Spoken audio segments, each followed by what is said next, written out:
Hoje vamos conhecer a história de um homem que mudou o destino do mundo. Um homem simples, nômade, desconhecido, mas que foi escolhido por Deus para iniciar um plano que atravessaria milênios. Esse homem é Abraão, menos conhecido como o pai da fé, o amigo de Deus, o homem que obedeceu mesmo quando tudo parecia impossível. A história de Abraão, na verdade, começa muito antes dele nascer. Naquela época, a humanidade já tinha se espalhado pela terra.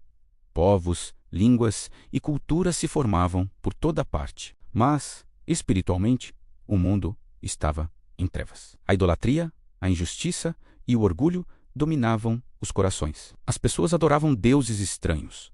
Construíam altares para ídolos de pedra e madeira. Buscavam sabedoria nas estrelas e se distanciavam cada vez mais do Deus verdadeiro. Foi nesse cenário que nasceu um homem chamado Abrão.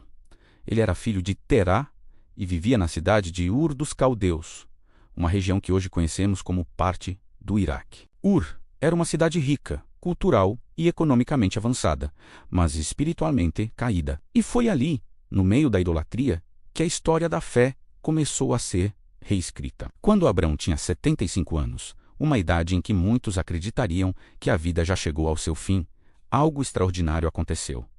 Deus falou com ele. A Bíblia, no livro de Gênesis, capítulo 12, nos diz exatamente o que Deus disse. Sai da tua terra, da tua parentela e da casa de teu pai, e vai para a terra que te mostrarei. Tente imaginar essa cena por um instante. Abrão acorda, sai de sua tenda, olha para o horizonte familiar e ouve a voz de Deus dizendo: saia, vá, eu vou te guiar. Era um comando para deixar tudo para trás. Sua segurança, sua cultura, sua família. Mas Deus não pediu isso sem fazer promessas incríveis. Ele continuou: farei de ti uma grande nação e abençoar-te-ei. Pense no tamanho dessa promessa. Abrão tinha 75 anos. Sara, sua esposa, era estéril. Do ponto de vista humano, era absolutamente impossível que eles se tornassem pais, muito menos de uma grande nação. Mas Abrão creu e obedeceu. Ele juntou suas tendas, seus servos, seus animais, sua família e partiu, sem um mapa, sem um destino final, claro, apenas com uma promessa no coração e a voz de Deus como seu guia. Deus o conduziu através de desertos e planícies até a terra de Canaã, uma terra fértil, rica em montes e vales. Um lugar de promessas, mas também de muitos desafios, pois já era habitada por outros povos. Assim que Abrão chegou, Deus falou com ele de novo: a tua descendência darei esta terra. Naquele momento, Abrão fez algo revolucionário para a sua época. Ele construiu seu primeiro altar ao Senhor, não para um ídolo, não para o sol ou para a lua, mas para o Deus vivo que falava com ele. Ali, naquele simples altar de pedras, nasceu algo novo na terra. Um relacionamento pessoal, íntimo, entre um homem e o Criador do universo. Mas a jornada estava apenas começando. O tempo passou. Os dias viraram meses, os meses viraram anos, e nada de filho.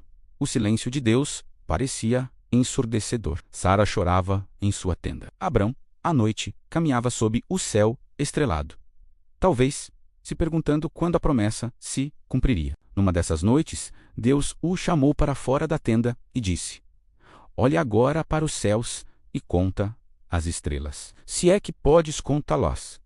E então veio a reafirmação da promessa: assim será a tua descendência.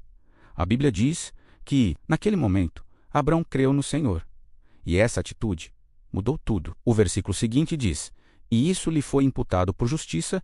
Naquele instante, a fé se tornou a ponte que reconectaria a humanidade a Deus. Para selar essa promessa, Deus estabeleceu um pacto eterno com Abrão. Foi uma cerimônia antiga e solene. Animais foram preparados, e quando o sol se pôs e a escuridão total chegou, uma tocha ardente, simbolizando a própria presença de Deus, passou por entre as metades dos animais. Era Deus dizendo, de forma visual e poderosa: eu prometo, eu garanto, eu cumpro. Que isso aconteça comigo se eu falhar. Ainda assim, o tempo continuava passando, e a espera se tornava um peso insuportável, especialmente para Sara. A desesperada, ela teve uma ideia baseada nos costumes da época. Ela entregou sua serva egípcia, Agar, para Abrão acreditando que talvez, através dela, a promessa pudesse se cumprir. Agar engravidou e deu à luz um menino chamado Ismael. Havia alegria, mas também tensão e dor. E o mais importante, aquele não era o filho da promessa. Deus tinha planos específicos, e eles não dependiam de atalhos humanos. Quando Abrão completou 99 anos, Deus apareceu novamente. 24 anos haviam se passado desde o chamado inicial, e Deus fez algo poderoso.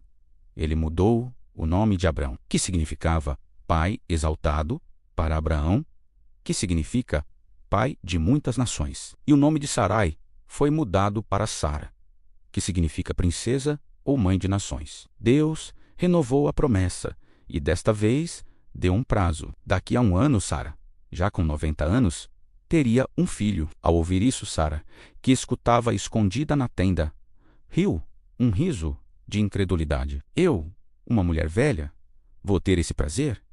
E meu senhor, Abraão, também já é idoso. Mas Deus ouviu o riso dela e perguntou: haveria coisa demasiadamente difícil para o Senhor? E 1 ano depois, quando Abraão tinha 100 anos, o impossível aconteceu.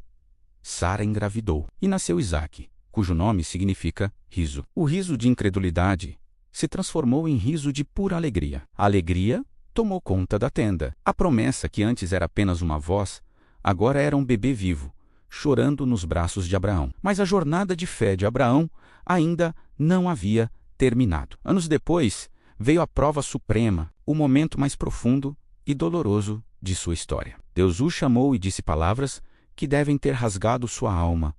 Toma teu filho, teu único filho, Isaque, a quem amas, e oferece-o em holocausto num dos montes que eu te mostrarei. Imagine o peso dessas palavras.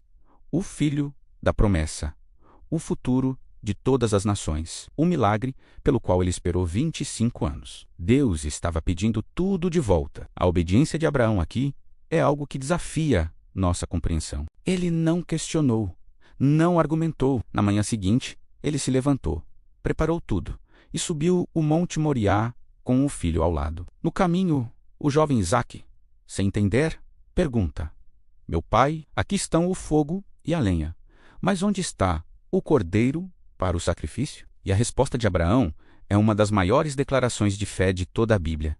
Deus proverá para si o cordeiro, meu filho. No alto do monte, Abraão construiu o altar, amarrou seu filho e o colocou sobre a lenha. Ele levantou a faca, pronto para obedecer. E naquele exato instante, o anjo do Senhor gritou dos céus: Abraão, Abraão, não estendas a mão sobre o rapaz, e não lhe faças mal algum. Olhando para o lado, Abraão viu, preso pelos chifres num arbusto, um cordeiro. Deus proveu. Jeová Jiré, o sacrifício foi feito, a promessa foi confirmada, e a fé de Abraão foi selada para sempre. Abraão viveu muitos anos depois disso. Ele viu seu filho Isaque crescer, casar-se. Ele prosperou e partiu em paz, em boa velhice. Mas seu legado nunca acabou. Hoje, 3 das maiores religiões do mundo, o judaísmo, o cristianismo e o islamismo, o reconhecem como um pai espiritual. Mas mais do que isso, Abraão é o símbolo eterno da fé. A fé que confia mesmo sem entender, a fé que caminha no escuro segurando apenas a mão de Deus, a fé que não negocia a obediência. Ele é o homem que ensinou ao mundo que um relacionamento com Deus vale mais do que qualquer bênção ou promessa. Sua história nos lembra que, não importa quão impossível pareça a situação, para Deus não há nada difícil demais. Obrigado por assistir. Se você gostou dessa jornada pela vida de Abraão, deixe seu like, se inscreva no canal e compartilhe essa história de fé. Até a próxima.